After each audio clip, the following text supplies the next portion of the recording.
ముందుగా ప్రచారానికి వచ్చిన అందరికీ నా శిరస్సు వంచి పాదాభివందనాలు చేసుకుంటూ ధన్యవాదాలు తెలుపుతున్నాను.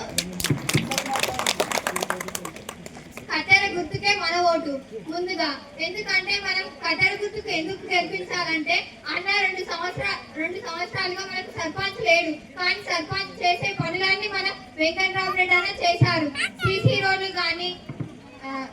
రోడ్లు కానీ అలాగే తర్వాత లైట్లు స్తంభంకి ప్రతి ఒక్క లైట్లు 2 లక్షలు ఎన్నో లక్షలు ఖర్చు పెట్టి లైట్లు వేయించడం జరిగింది. అలాగే మా చేను దగ్గర ఉన్న జాజిగుప్పడి తాండ అక్కడ రోడ్ సౌకర్యం అసలే బాగా లేకుండే. కానీ అన్నకు తోచినంత చేసి మన తాండకి రోడ్డు వేయించడం జరిగింది.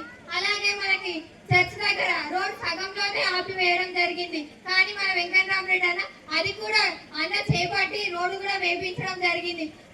అదే సర్పంచ్ గా లేనప్పుడే అన్ని పనులు చేశాడంటే ఒకవేళ సర్పంచ్ గా ఇప్పుడు వస్తాడు, ఎట్లాగో వస్తాడు. మన ఓటు ఒక్కటే బాగుంది, గెలుపు మాత్రం మన వెంకటరామరెడ్డి అన్నది. కాబట్టి మనం అందరం ఓట్లు వేయించి మన వెంకటరామరెడ్డి అన్న భారీ మెజారిటీ గెలిపించి అందరం మనం ప్రచారానికి ఎట్లాగైతే కలిసికట్టుగా ఉన్నామో అదే విధంగా 14వ తారీఖున ఆదివారం రోజు మనం అందరం ఇదే విధంగా సంతోషంగా కలిసి ఉండి మన వెంకటరామరెడ్డి అన్నను భారీ మెజారిటీ గెలిపించి కత్తెర గుర్తుకే మన ఓటు. అందరికీ తెలిసిన విషయమే. కత్తెర అంటే ఎలా అయితే షార్ప్ ఉంటుందో మన వెంకటరామరెడ్డి అన్న కూడా అదే విధంగా కాబట్టి మనం ఖచ్చితంగా ఓటు వేసి గెలిపించాలి. ఇన్ని రోజులు సరే ఒకసారి అయిపోయిందేమో కానీ అన్న ఎట్లాగో మా బ్రదర్ నన్ను గెలిపిస్తారు అదే నమ్మకంతో ఉన్నాడు. కాబట్టి మనం అదే నమ్మకాన్ని మనం అందరూ కలిసికట్టుగా ఓట్లు వేసి మన వెంకటరామరెడ్డి ఖచ్చితంగా గెలిపించాలి.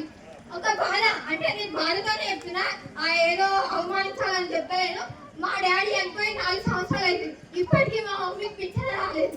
కానీ ఇప్పుడు వస్తుంది, ఎందుకంటే వెంకటరామరెడ్డి మీద ఉన్న నమ్మకం. కాబట్టి ఇప్పుడు గెలిపించి మన గ్రామానికి ఎన్నో బాధలు ఎన్నో కష్టాలు ఉన్నాయి. కాబట్టి ఆ కష్టాలన్నీ తీర్చుతాడు వెంకటరామరెడ్డి. కాబట్టి మనం పక్క వెంకటరామరెడ్డి ఓటు వేయాలి, మనం గెలిపించాలి. జై కాంగ్రెస్. ఏమైనా తప్పులుంటే నన్ను ఎట్లా క్షమించాలని కోరుకుంటే ఇంతటితో నా చిన్న ఉపన్యాసాన్ని ముగిస్తున్నాను. జై కాంగ్రెస్.